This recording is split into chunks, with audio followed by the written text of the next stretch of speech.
টাঙ্গাইলে রড বোঝাই ট্রাক উল্টে নিহত ১৫ জনের মধ্যে ১১ জনের বাড়ি নওগাঁয়। তাদের মরদেহ নিজ নিজ গ্রামে পৌঁছানোর পর এলাকায় নেমে এসেছে শোকের ছায়া।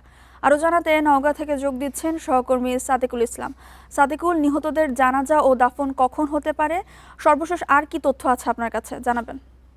আমি শুরুতে আপনাকে জানাতে চাই যে টাঙ্গাইলের কালিহাতীতে যে ১৫ জন নিহত হচ্ছে তার মধ্যে নওগাঁর মালদা উপজেলায় কিন্তু ১০ জন নিহত হয়েছেন এবং যারা নিহত হয়েছেন তারা কিন্তু একেবারে দরিদ্র শ্রেণীর মানুষ, কর্মজীবী মানুষ। তারা কিন্তু আসলে ফেরিওয়ালা হিসেবে বিভিন্ন পণ্য বেচা কিনা করতেন এবং কাজের সন্ধানে তারা গিয়েছিলেন আপনার নোয়াখালীর বেগমগঞ্জে।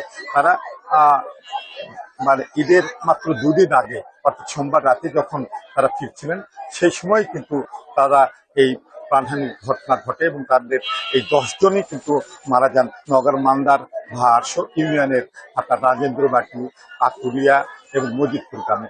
আপনাকে জানাই যে গত রাত ১১টার দিকে আপনার এখানে নিজ নিজ বাড়িতে মরদেহগুলো এসে পৌঁছালে সেখানে কিন্তু পাকুড়িয়া গ্রামের ২ জন এবং মজিদপুর গ্রামের ২ জনকে গত রাতেই কিন্তু দাফন সম্পন্ন করা হয়েছে। আর আপনি দেখতে পাচ্ছেন যে এখানে কিন্তু রাজেন্দ্রবাটি গ্রামে ৬টি মরদেহ আপনার এখানে সারি সারিভাবে রাখা হয়েছে এবং একই কবরস্থানে পরপর ৬টি কবরে তাদেরকে কিন্তু সকাল ১০টায় দাফন করার কথা রয়েছে। এখানে এই দাফন অনুষ্ঠানে জানা যায় আপনার স্থানীয় সংসদ সদস্য ডাক্তার ইকরামুল বারী টিপু, জেলা প্রশাসক, পুলিশ সুপার, স্থানীয় নেতৃবৃন্দ সহ এখানকার যারা গ্রামবাসী স্বজন তারা কিন্তু অংশ নেবেন।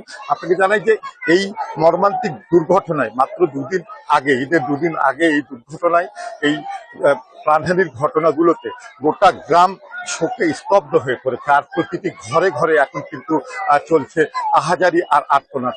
তারা এমনভাবে মানে বিলাপ করছেন যে কোনো মানুষ যদি তাদের পাশে এসে দাঁড়ান বা তাদের কথা শুনি তাদের চোখ দিয়ে পানি ধরে পড়ছে।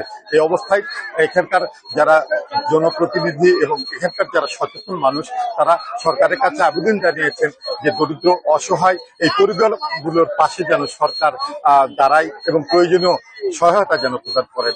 এই ছিল আমার কাছে রাজবাড়ী গ্রাম থেকে সবশেষ। নওগাঁ থেকে বিস্তারিত জানাচ্ছিলেন সহকর্মী সাদিকুল ইসলাম।